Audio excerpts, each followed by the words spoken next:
Sa kalagitnaan ng paglakbay natin, iba't ibang klase ng nilalang ang nakasalamuhan natin. Yun! Sunduin nyo na ako. Bago kumagat ang dilim, nagpapulso muna tayo kay tatay. Kailangan kasi mapulsuhan tayo. Inumin ko to. Uubusin ko to. Maya-maya lang sa paglakbay natin, nagpakita sa atin itong mga bubuyog na to.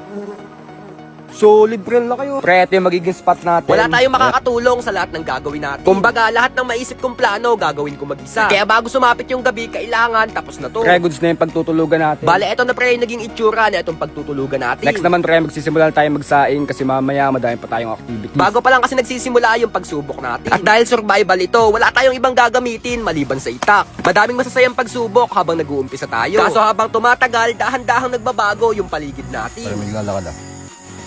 Kain po. Sa mga oras na to, kapayapaan lang talaga ang habol natin. Kaso sa mga gantong sitwasyon, may mga pangyayari talaga na hindi natin inaasahan. Teka lang, mamaya kayo. Alam niyo yung feeling ko ngayon, pre. If ever kung ano mo makita ko dito, wala akong ibang mapagsusumbungan, wala akong ibang matatakbuhan. Ganito pala yung pinaka-worst feeling kapag nag-iisa ka. Kahit gusto mong matakot, di ka pwedeng matakot kasi nga nag-iisa ka. Iba pa din talagang kumilos kapag may kasama ka. Lalo na sa mga gantong sitwasyon.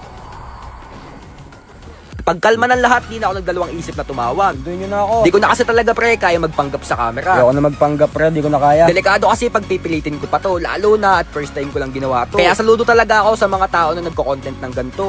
Kasi ako pre, di ko talaga kaya, inaamin ko. Nakasantrifuge sunod. Pagdating nga ng mga kasama natin, bigla ako nabuhayin ng loob.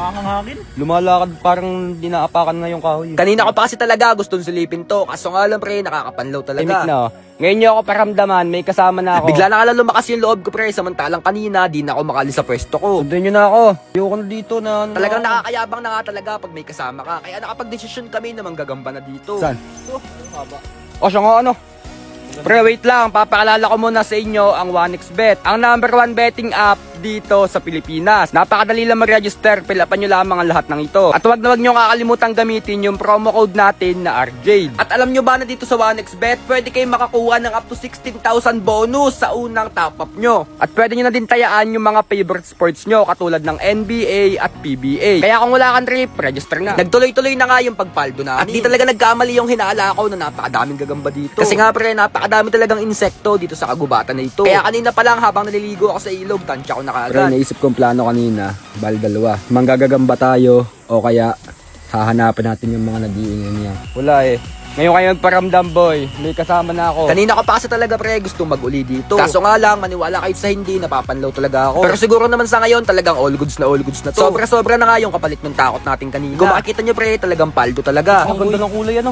Talagang halos magkakapit bahay nga lang pre, yung mga gagamba dito. Dalawang di pa lang halos yung pagitan ng mga bahay nila. Kaya talagang di ako nagkamali sa pagpili sa lugar na ito. At sa palagay ko, siguro mas na-enjoy ko to kung nakaya ko mag-solo. Tapos may ano pa, may manok pa na may sisiw. Oo.